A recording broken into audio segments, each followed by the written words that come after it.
Kang Minho stood outside the massive doors of the Galactic Council chambers and tried not to drop the small wooden box in his sweaty hands.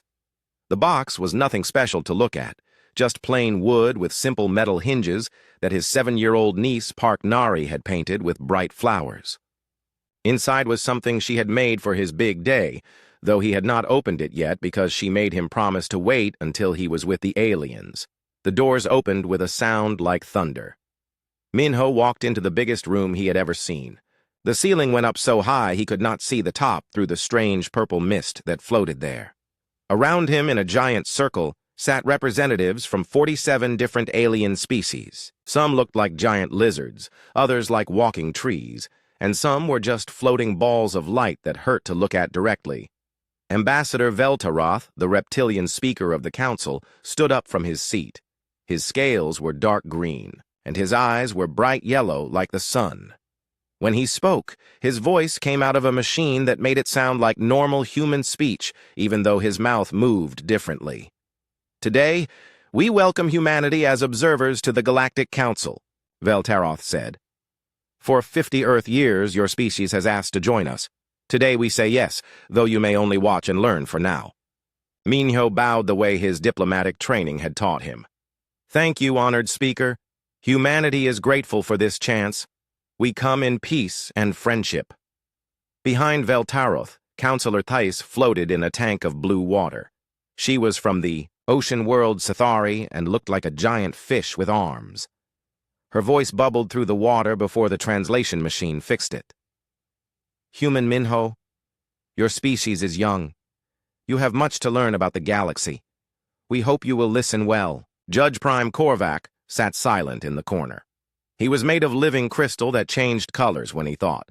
Right now he was deep purple, which Minho remembered meant he was being careful and watching everything. "I have brought a gift," Minho said, holding up the wooden box. "From the children of Earth. They wanted to share something with our new friends." Several aliens made sounds that the translation machines turned into laughter. A few others made worried clicking noises. Veltaroth's head tilted to one side like a curious bird. "A gift from younglings," Veltaroth said.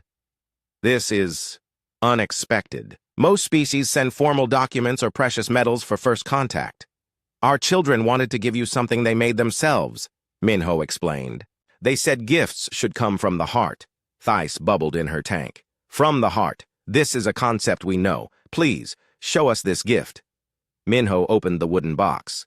Inside sat a small metal disc with tiny holes punched in it, attached to a simple wind-up mechanism.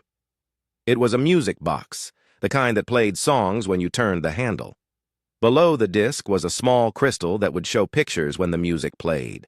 "My niece Nari made this," Minho said. "She wrote a song and recorded herself singing it. She said she wanted to sing a lullaby for the aliens who might be scared of meeting humans for the first time." Judge Prime Korvac suddenly changed from purple to bright orange, which meant he was very interested. Other aliens leaned forward in their seats. Minho wound up the music box and set it on the speaking platform in the center of the room. The little mechanism began to turn, and soft music filled the enormous chamber. A small hologram appeared above, the crystal showing a little girl with pigtails sitting by a window. Park Nari's voice began to sing. She sang in Korean first, then in the simple English she was learning at school. The song was soft and gentle, about stars being friends who watched over everyone when they slept. The melody was simple, but somehow it seemed to dance and twist in ways that made it feel both familiar and completely new. But something was wrong. As soon as the music started, every alien in the chamber went completely still. Judge Prime Korvac flashed from orange to white to silver so fast it made Minho dizzy. Thais stopped moving in her tank. Veltaroth's mouth fell open and stayed that way. The song continued for 3 minutes. When it ended, the silence in the chamber was so complete that Minho could hear his own heartbeat. He looked around at the 47 alien representatives and saw something he had never expected to see. They all looked terrified. Veltaroth was the first to move. He stood up slowly, his yellow eyes fixed on the music box like it might explode. "Human Minho," he said, and his voice was shaking. "Where did this song come from?" "I told you, my niece made it," Minho said. She's 7 years old. She likes to make up songs and stories. Is something wrong? Counselor Thys swam in frantic circles in her tank. Made it, she repeated. The human youngling made this herself? She did not copy it from somewhere else? No, she made it up, Minho said, getting worried now. She's always making up songs. She says she hears music in numbers and colors. Why? What's wrong? Judge Prime Korvac had turned completely clear, which Minho's training said meant he was in shock. When Korvac spoke, his crystal voice was barely a whisper. Emergency session. Clear the chamber. Secure the human. Secure the device. Contact the archive immediately. Suddenly the chamber was full of movement and noise. Alien guards rushed toward Minho while others surrounded the music box. Red lights flashed and alarms rang. Vel Taroth shouted orders in his own language while Thys's tank was wheeled away by mechanical arms. Wait! Minho called out as the guards reached him. What's happening? What did I do wrong? A guard who looked like a walking tree put a gentle but firm branch on his shoulder. You are not in trouble, human, but you must come with us now, for safety. Whose safety? Minho asked. Judge Prime Korvac had turned black now, which meant he was making a very serious decision. Everyone's, he said. As the guards led Minho away, he heard Veltaroth speaking rapidly into a communication device. The words that came through the translator made no sense. Possible creator classification. Repeat, possible creator classification. Invoke Protocol 77 Alpha, seal all records, contact the Founders Archive. We may have a Code Omega situation. Minho looked back at the music box sitting alone on the platform. Such a small thing, made by a little girl who just wanted to be friendly. How could it cause such panic among beings who had traveled the stars for thousands of years? The doors of the chamber closed behind him with that same thunderous sound, but this time it felt like the sound of a prison closing rather than a door opening to new friendship. In the hallway, more aliens rushed past carrying equipment and speaking in urgent whispers. Where are you taking me? Minho asked the tree guard. Somewhere safe, the guard replied. Somewhere we can talk and figure out what your species has done. What have we done? The guard's bark-like face looked sad. You may have just changed. Everything, human. Your youngling's gift may have broken laws that have kept the galaxy peaceful for 12,000 years. As they walked deeper into the station, Minho clutched his diplomatic bag and wondered how a simple music box could threaten 12,000 years of peace. He thought about Nari back on Earth, probably playing in her garden and making up new songs about butterflies and rainbows, completely unaware that her bedtime lullaby had just turned the galaxy upside down. Dr. Lee Jiho arrived on Nexus Prime 12 hours after the emergency signal reached Earth. He had been sleeping in his small apartment in Seoul when the call came, and now he stood in a room full of panicking aliens trying to understand why his colleague Kang Minho was being held in protective custody. They won't let me see him, Captain Kim Soo-young said as she met Jiho at the docking bay. She was the security chief for the human diplomatic mission, and she looked like she had not slept since the crisis began. They just keep saying it's for everyone's safety. What exactly happened? Jiho asked as they walked through corridors filled with alien officials rushing back and forth. Minho presented a gift during the ceremony, Kim explained. A music box his niece made. The moment it played, every alien in the chamber went crazy. They sealed off the area and called for something called Protocol 77 Alpha. Jiho stopped walking. Protocol 77 Alpha? I've never heard of that. Neither had anyone else, Kim said. But apparently it hasn't been used in over 10,000 years. They're bringing in someone called an archivist. They reached the diplomatic quarters where Jiho was supposed to stay. Instead of the comfortable rooms he expected, he found a small space with guards outside and monitoring, equipment everywhere. Through the walls, he could hear the constant hum of alien voices, speaking in languages the translators couldn't handle fast enough. 3 hours later, they brought in the archivist. Zondar was ancient, even by alien standards, a being that looked like a floating collection of metal books with glowing text on every page. When he spoke, the words seemed to come from all the books at once. Dr. Lee Jiho, Zondar said, you are an expert in how different species think, correct? Xenopsychology. Yes, Jiho replied. I study how alien minds work compared to human minds. Good. Then you must help us understand what your species has done. One of Zondar's book pages flipped open and showed a holographic copy of Nari's music box. This device contains something that should not exist. It's just a music box, Jiho said. A child's toy? No, Zondar said, and all his pages glowed brighter. It is proof of something we thought was impossible. Let me explain the law. The room darkened, and holographic text appeared in the air around them. Jiho could read it because his translator was working, but the legal language was so complex he could barely understand it. Galactic law recognizes 3 levels of intelligence, Zondar explained. First is sapient, beings who know they exist and can think about thinking. Second is cognitive, beings who can solve problems and learn new things. Third is creator, beings who can make something truly new. That doesn't sound so complicated, Jiho said. You do not understand, Zondar replied. Sapient beings are common. We have 47 species in the Council who are sapient. Cognitive beings are less common, but still many species achieve this level. But creator beings... All of Zondar's pages rustled like leaves in the wind. In 12,000 years of galactic history, no species has ever been classified as creator. Kim leaned forward. Why not? Because true creation, making something that is genuinely new rather than just combining existing things in new ways, was thought to be impossible. The legal framework exists because our founders were very thorough, but it was never expected to be used. Jiho felt a cold feeling growing in his stomach. And you think the music box proves humans are creators? The song your youngling made, Zondar said, contains mathematical harmonics that our best scientists cannot replicate. When we analyze the melody, we find patterns that have never existed before in any known music. Not variations on existing patterns, completely new mathematical relationships. A new page opened on Zondar's body and showed complex equations that hurt Jiho's eyes to look at. Your youngling did not just write a pretty song. She created new mathematics. Mathematics that works, that follows logical rules, but that no one has ever discovered before. She's 7 years old, Jiho said weakly.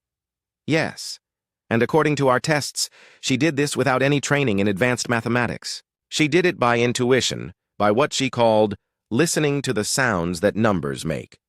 This is what we call impossible. Captain Kim was reading through the legal documents on her tablet.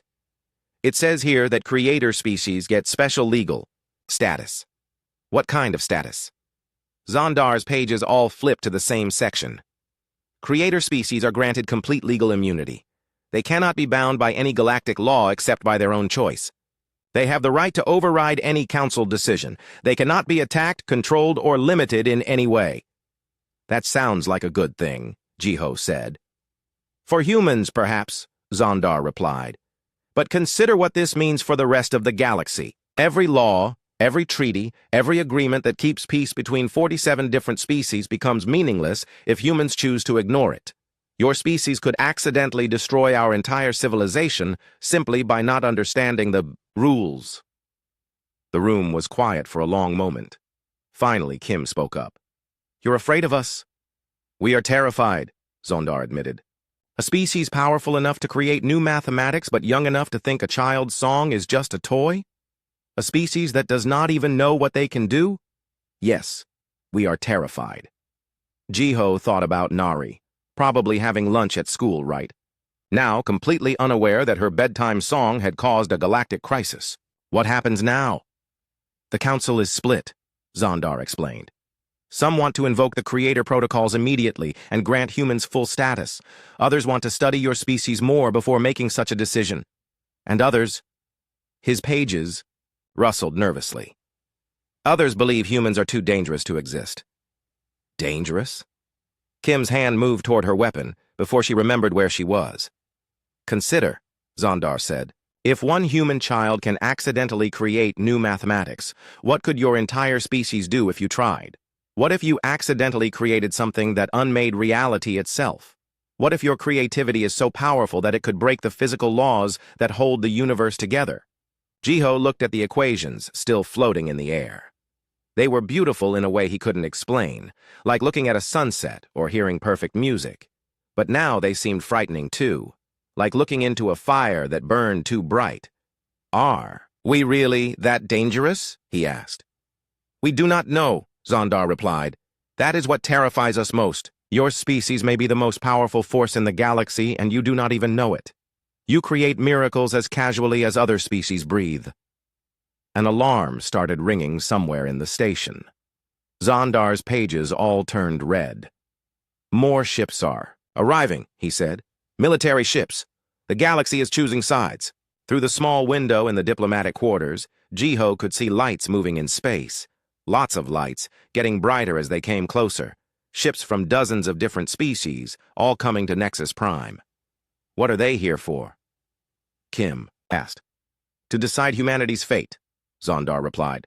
"Some come to protect you, others come to study you, and some—" His pages turned black. "Some come to ensure that if humanity is too dangerous to live, they can act quickly." Jiho thought about Earth, so far away and so defenseless. Humanity had barely begun to explore space, and now they might be facing a war with advanced alien civilizations, all because a little girl wanted to sing a lullaby to make the aliens feel welcome. "Can I see Minho now?" he asked. "Yes," Zondar said. "You will both need to prepare for what comes next. The Council will vote soon on humanity's classification. Whatever they decide will change your species forever." As the guards led them through the corridors, Jiho saw more and more aliens rushing around with equipment and weapons. The friendly atmosphere of first contact had become something much more serious. Outside the windows, the lights of approaching. Ships grew brighter. Somewhere far away, Park Nari was probably making up another song, completely unaware that the fate of her entire species hung in the balance. Park Nari sat in her grandmother's living room in Busan, swinging her legs from the big chair that was too tall for her. She did not understand why so many serious adults were crowding around her or why they had special cameras and computers everywhere.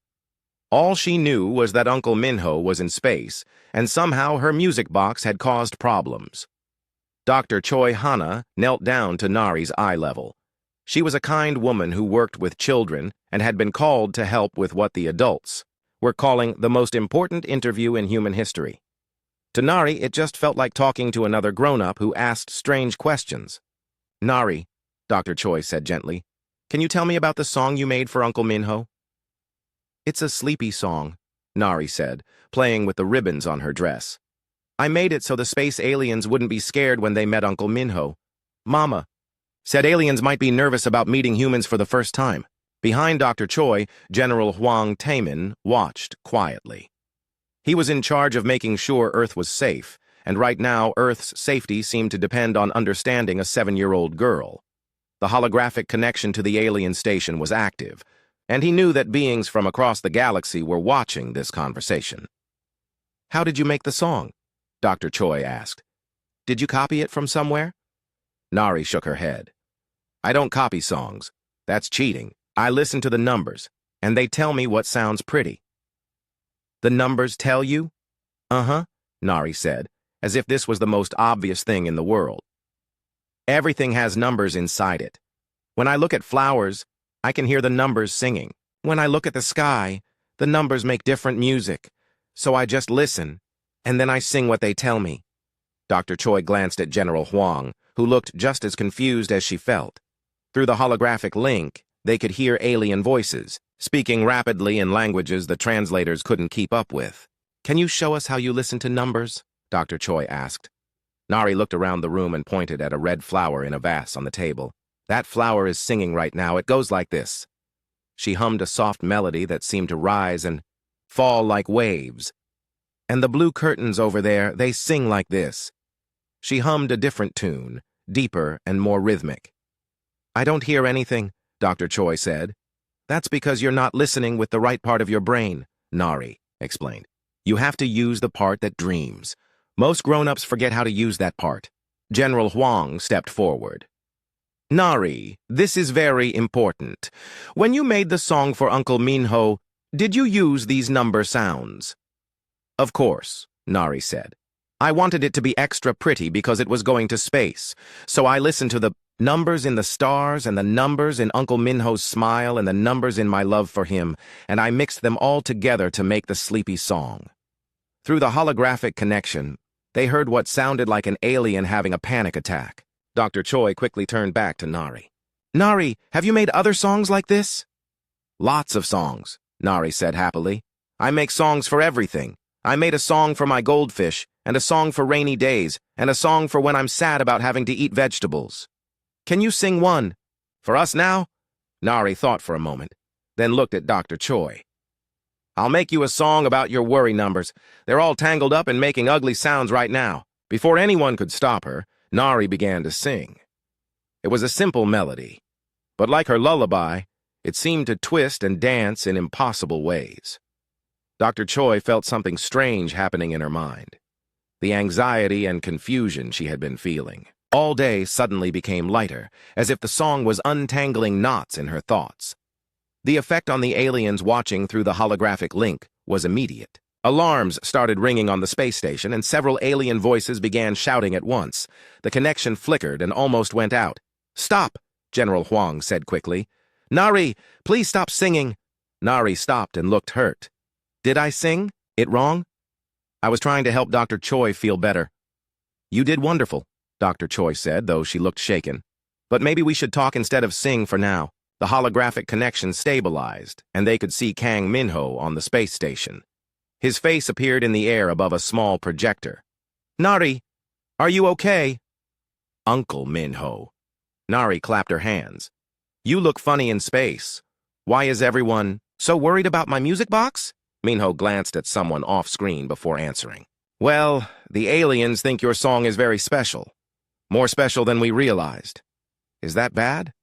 "No, sweetheart. It's just complicated. The aliens have never heard music like yours before." Nari tilted her head like a curious bird. "Really? But it's easy to make music with numbers. Don't they know how to listen to the number songs?" "Apparently not," Minho said softly. Through the connection, they could hear archivist Zondar speaking to other aliens. The translator picked up fragments. "Second demonstration of impossible creation, mathematical structures that violate known principles. Entire species may possess this ability." Dr. Choi leaned closer to Nari.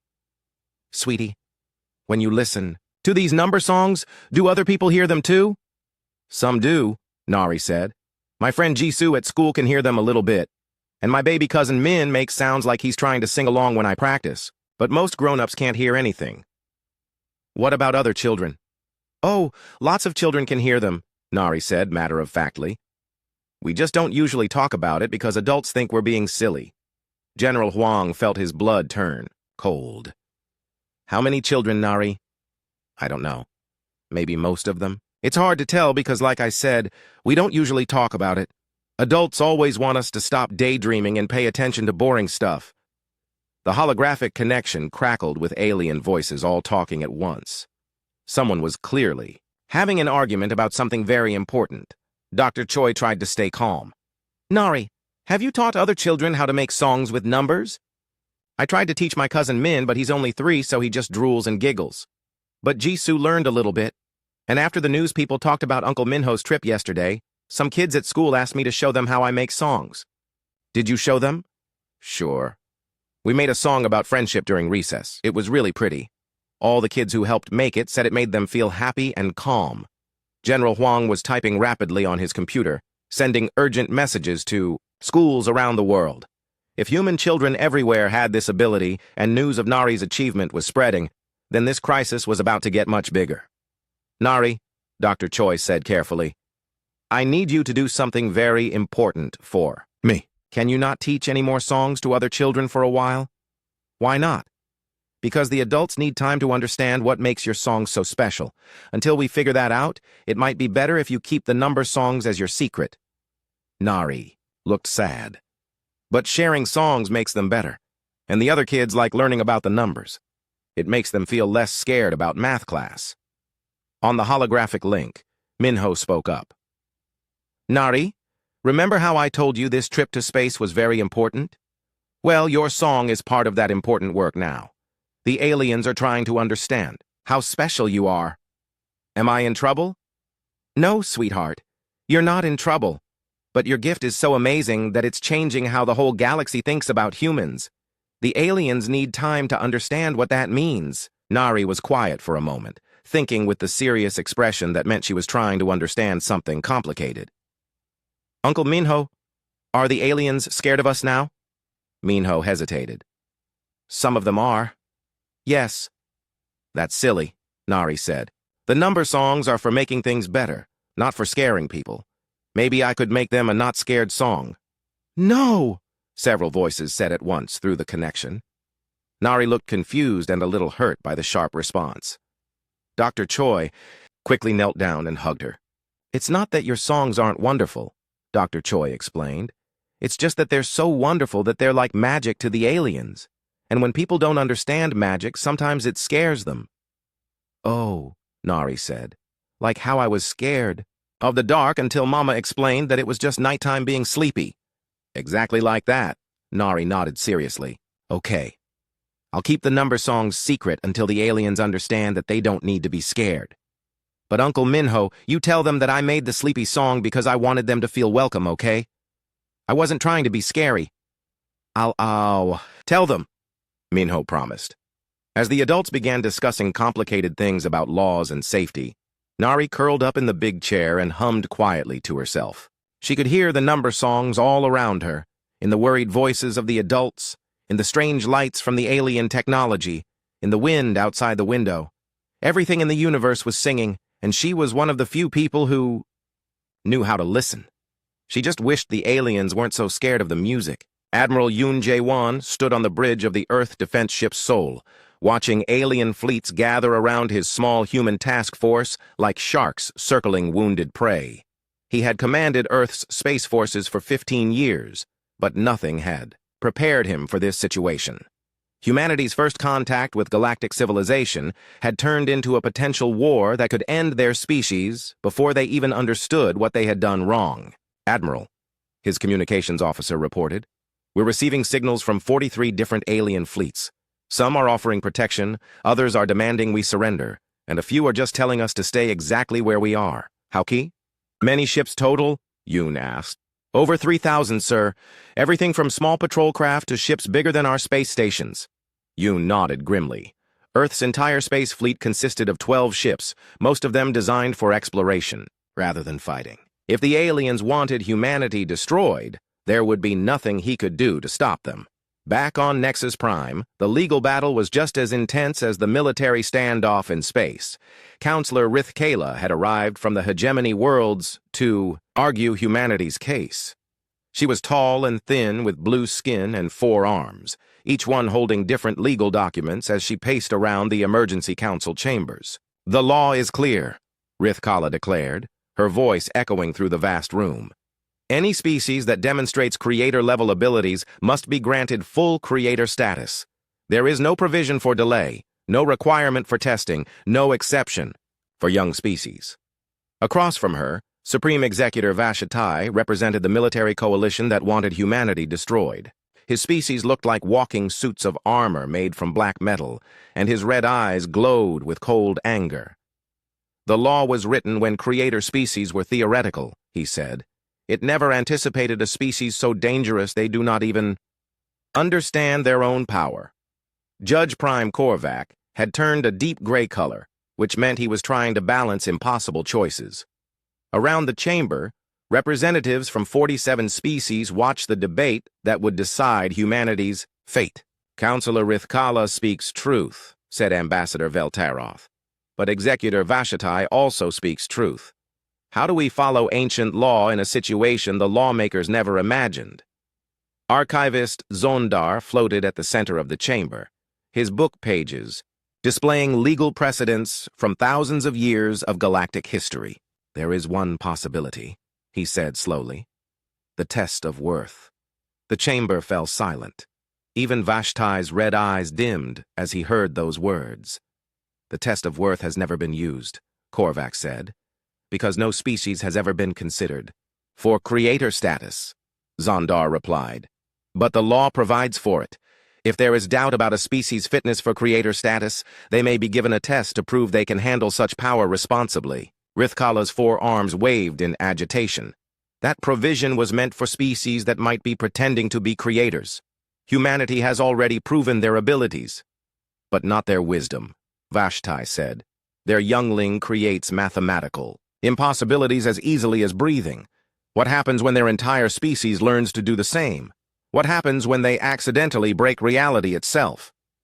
In space, Admiral Yoon was dealing with more immediate problems. Long-range sensors showed that several alien fleets were moving into attack positions. Others seemed to be trying to form a protective barrier around Earth's ships. The situation was getting more dangerous by the hour. "Sir," his tactical officer said, "the Saurian ships are powering up their weapons. The Sithari fleet is moving to intercept them. If this turns into a shooting war—" "I know," Yoon said. "Humanity gets wiped out in the crossfire between aliens trying to protect us and aliens trying to destroy us." He opened a communication channel to all the alien fleets. "This is Admiral Yoon of Earth Defense. We request that all military actions be suspended until the Council reaches its decision." The reply came from Supreme Executor Vashti himself. "Human Admiral, your species represents an existential threat to galactic civilization. We cannot allow sentiment to override survival." But before Vashti could give attack orders, another voice cut across the communication channel. "Executor, you will stand down immediately." It was Counselor Thais, speaking from her mobile tank on one of the Cathari ships. "The Council has not yet reached a decision. Any attack on humanity before that decision is reached will be considered an act of war against the Council itself. The Council cannot protect a species that might accidentally destroy the universe," Vashti replied. "The Council will decide what the Council can and cannot do," This said firmly. Back in the chambers, the debate continued. Dr. Lee Jiho and Kang Minho had been allowed to observe, though they could not speak unless asked direct questions. They watched as beings from across the galaxy argued about humanity's right to exist. "If we grant creator status to humanity," said a representative from the Crystal Coalition, "what happens when other young species demand the same treatment? What if every species claims their children can create mathematical impossibilities? Then, we test them," Rithkala said, "the same as we would test humanity." "And if they pass?" asked the hive mind delegate. "Do we give creator powers to every species that asks? Do we watch as dozens of young civilizations accidentally break the laws of physics while learning to control abilities they do not understand?" "Judge Prime." Korvac suddenly brightened to white, which meant he had reached a decision. "The test of worth will be administered," he announced, "but not in the traditional manner." "What do you mean?" Zondar asked. "Traditionally, the test of worth examines whether a species can handle power responsibly," Korvac explained. "But in this case, we have a different question. Can humanity learn to control their abilities before those abilities destroy everything around them?" The chamber buzzed with alien voices as species debated this new interpretation. Finally, Vel Taroth spoke for the group. "What form would such a test take?" "Humanity will be given a choice," Korvac said. "They can accept immediate creator status with all its rights and responsibilities, or they can work with the Council to develop new legal frameworks that account for creator species who are still learning to control their power." Vashti's armor clanked as he stood up angrily. "That is not a test. That is a surrender to dangerous children." "That is wisdom," Thais replied from her tank. "The humans have already proven they do not seek to use their power for conquest or destruction. Their youngling made her impossible song as a gift of friendship. Their diplomat brought it to us openly, with no understanding of what it represented. This is not the behavior of a species that wishes harm, but it is the behavior of a species that could cause harm without meaning to," Vashti argued. Rithkala held up one of her four hands. "Then let them choose. If humanity accepts the responsibility of working with the Council to create new laws, they prove their wisdom. If they demand immediate full powers, they prove Executor Vashti's point." The vote was close. 24 species voted in favor of offering humanity the choice, 22 voted against, and 1 abstained. Judge Prime Korvac cast the deciding vote in favor. In space, Admiral Yoon received the news with mixed feelings. Humanity would not be destroyed, but they would also not be granted the ultimate legal protection of creator status, unless they proved they could handle it responsibly. "What does this mean for us?" his communications officer asked. "It means we survive to face whatever test they have in mind," Yoon replied, "and we hope our diplomats are as smart as our children are creative." On Nexus Prime, Kang Min-ho was brought before the council to hear humanity's choice. The chamber was quieter now, but the tension was still thick enough to cut with a knife. "Human Min-ho," Judge Prime Korvac said, "your species has been offered a choice. You may accept creator status immediately with all its powers and privileges, or you may work with the council to develop new laws that allow creator species to exist safely alongside other civilizations." Minho thought about Park Nari, still not understanding why her lullaby had caused so much trouble. He thought about Earth, surrounded by alien fleets that could destroy his home world in minutes. And he thought about the fear he had seen in every alien face since this crisis began. "What happens if we choose immediate creator status?" he asked. "You become legally immune to all galactic law," Korvac replied, "but you also become isolated from galactic civilization. Most species would be too afraid to maintain contact with you.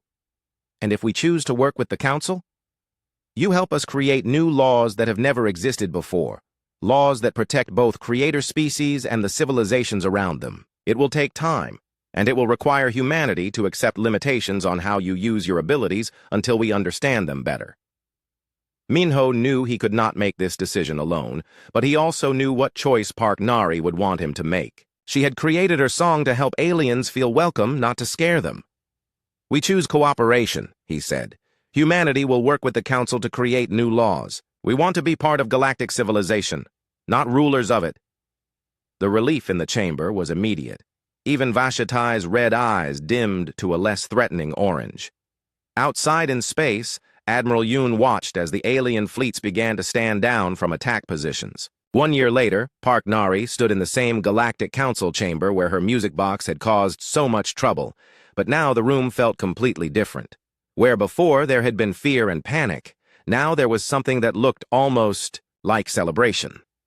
Aliens from dozens of species had come to witness the signing of what they were calling the Creator Accords, the new laws that would govern how beings with impossible abilities could exist safely alongside everyone else. Nari was 8 years old now and much taller than she had been when Uncle Minho first took her song to space. She wore a pretty blue dress that her grandmother had made specially for this occasion, and she carried a new music box that contained something even more amazing than her first lullaby. Kang Minho stood beside her, no longer just a nervous diplomatic attaché but now Earth's first ambassador for creator relations. Dr. Lee Jiho had become the director of the Galactic Institute for Creative Understanding, a new organization that studied how different species developed and used impossible abilities. Even Admiral Yoon was there, representing the new interspecies defense cooperation that had grown out of the crisis. Judge Prime Korvac had turned a warm golden color, which meant he was feeling proud and hopeful. Ambassador Velteroth Scales had brightened to a cheerful green, and Counselor Thys swam in happy circles in her tank. Even Supreme Executor Vashatai was present, though his armor was still black and his eyes still glowed red. He had never learned to trust humanity completely, but he had agreed to support the new laws. "Today marks a new era in galactic history," Judge Prime Korvac announced to the assembled beings. "For the first time, we have laws that account for the reality of creator species, not just theoretical frameworks, but practical rules for beings who can reshape reality itself." The new laws were simple in concept, but revolutionary in practice. Creator species would be granted most of the legal protections they were entitled to, but they would also accept responsibility for teaching other species how to recognize and develop their own creative abilities safely. In return, the galaxy would provide support and protection, while creator species learned to control their power. But the most important part of the new laws was something that no one had expected when the crisis began. Over the past year, as news of humanity's abilities spread throughout the galaxy, other species had begun to discover that they too had members who could create impossible things. Counselor Rithkala stood to address the chamber. "The human child's gift did not just prove that creator species exist," she said. "It proved that creation is not limited to one species. In the past year, we have identified 17 other species with individuals who demonstrate creator-level abilities. A holographic display showed beings from across the galaxy. There was a young saurian who could sculpt living light into shapes that should not be able to exist. A Sithari artist who composed mathematical poetry that solved previously impossible equations. Even a Crystal Coalition member who grew geometric patterns that created new forms of logic. The humans were not unique in their ability to create, Rithkala continued. They were unique in their willingness to share their creations openly and without fear. Dr. Lee Jiho stepped forward to present the research findings. What we discovered is that most species have individuals with creator abilities, but cultural and legal restrictions have prevented them from developing these talents. For thousands of years, we have been suppressing the very abilities that could advance our civilization. Archivist Zondar's pages rustled with excitement. The humans showed us that creation is not dangerous when it comes from love and the desire to share beauty with others. It only becomes dangerous when it is hidden, feared, or used for selfish purposes. Nari looked around at all the serious alien faces and decided it was time for the surprise she and the other creator children had prepared. She walked to the center of the chamber and placed her new music box on the speaking platform. "Uncle Minho," she said, "can I show them the friendship song now?" Minho smiled and nodded. Over the past year, Nari had been working with young creators from other species to develop something unprecedented, a collaborative creation that combined the impossible abilities of multiple species working together. Nari opened the music box, and the chamber filled with something that had never existed before. It was not just music, but a complete sensory experience that touched every form of perception that any known species possessed.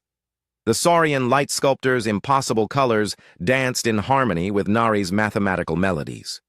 The Sithari poet's logical verses provided structure, while a young crystalline artist's geometric patterns created visual rhythms that made the music visible. But more than that, the song somehow translated itself perfectly for every species present.